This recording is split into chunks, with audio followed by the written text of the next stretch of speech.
Well, I am the person who actually started Drift way back in 1998. And I want to thank all of you for making the effort to turn up today. And it's been thrilling for me to meet some of you, and I hope to meet all of you in the course of the day. Now, to explain how the idea of Drift started, I need to tell you a story from my own childhood. I grew up in Scotland, and when I was 8 years old, my parents and I went to stay with another family who lived in the hills south of Edinburgh near the border between Scotland and England. And the family that we stayed with, they had 3 children, and the youngest, Alison, was the same age as me.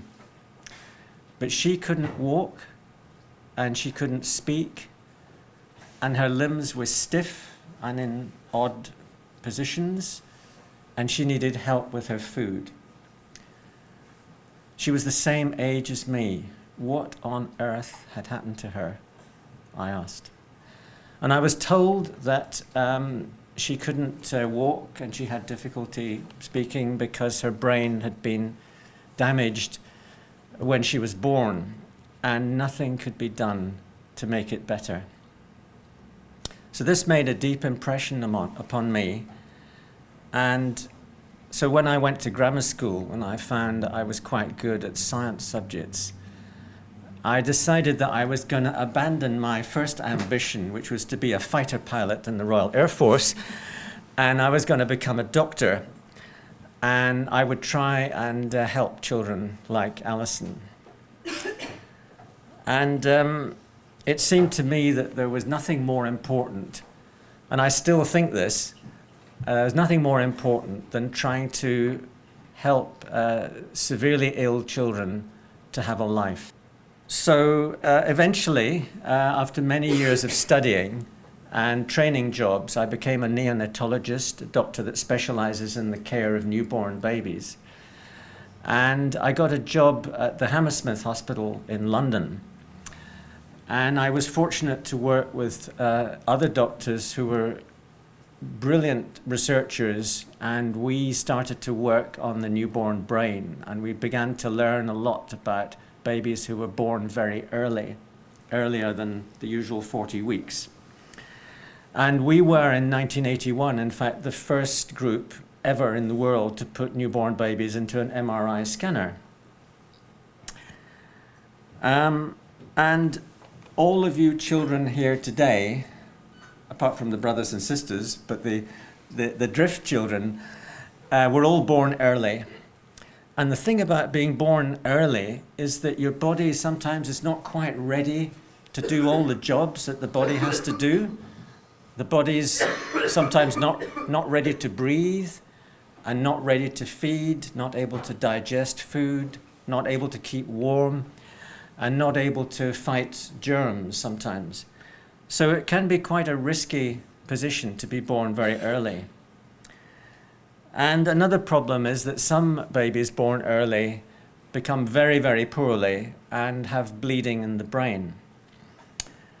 And that is, in fact, what happened to all the children in the Drift trial.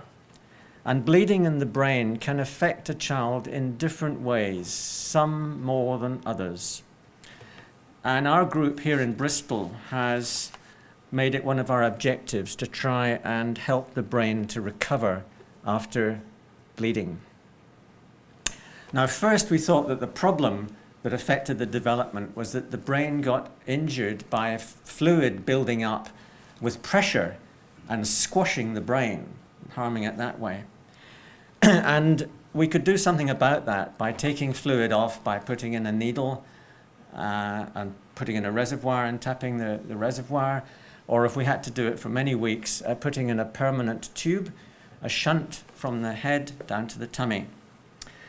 But here in Bristol, our research told us that it wasn't just pressure that was the problem. We found that when you have blood in the wrong place in the middle of the brain, old blood releases substances which are harmful to the brain, like iron, and is sitting there in the middle of the brain for many, many weeks. And so we developed, I say we, Ian Popel, the brain surgeon, and I developed the idea in 1998 that one should try and wash out these harmful substances. We developed a technique which involved draining fluid off and irrigating with clear, healthy fluid, and also a fibrinolytic, which is a fancy word for a substance that helps to dissolve blood clots. So we put this together as drainage, irrigation, and fibrinolytic therapy, DRIFT. And we worked out a way of doing this in tiny babies, such as you were way back in those years. Now, in 1998, nobody in the world was doing this. We were the first group anywhere to attempt this, and many people thought it was an impossible thing to do. And one of the early ones that we treated is Isaac, whom you will hear from shortly. We were first testing the practicality. Can you actually do this with a tiny baby? And it was difficult, it was complicated, and it required a great deal of supervision from hour to hour and minute to minute, and quite a lot of troubleshooting as well. But after the first years, we decided, well, this looks promising enough that we want to go further, and we want to test and see whether this is actually better than the best standard treatment. So we got permission to do a randomized controlled trial, and we got funding from 2 medical charities, Cerebra and the James and Grace Anderson Trust. It's a cerebral palsy trust. And to test whether a new treatment is effective, we had to ask you parents, parents of babies that were born early, and we knew the baby had had a brain hemorrhage, and we knew that the brain was beginning to expand. We had to ask you parents whether you were willing to be involved in a research trial in which each baby had either the new treatment or the old treatment decided at random, like flipping a coin. And I have to pay tribute to you brave parents for agreeing to that. I mean, it's bad enough as a parent to know that you've got a baby born very early who's been very poorly and has a bleeding in the brain, and that this may affect walking and learning. That's bad enough, but to then have the doctor say, well, we don't really know which treatment to use. We could do this, we could do that, so we're going to flip a coin and decide if it's the new treatment or the old treatment. That is quite a stress to have to deal with. But that's the only way that you can test new treatments objectively. Now, we doctors and nurses had a huge responsibility doing this. And we made every effort to make sure that each baby, whether it was standard treatment or drift, that everything was done in the best possible way, that everything was done according to the plan, that there was attention to detail, particularly cleanliness, and no mistakes, no delays, and good communication. We really tried to make an effort for every baby in the trial. Now, to tell whether drift had really done any good, to look at the effect on the working of the brain, we had to wait until each child was 2 years old.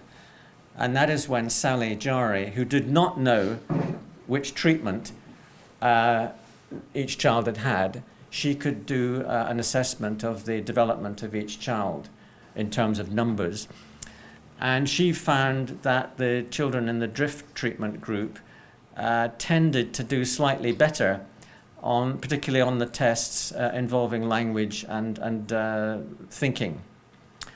And this was very, very encouraging. And in fact, this is the first, drift is the first and the only treatment that's been shown objectively to improve the development of babies who've had bleeding in the brain. And drift is actually, it's now provided as a treatment by the health service in Norway.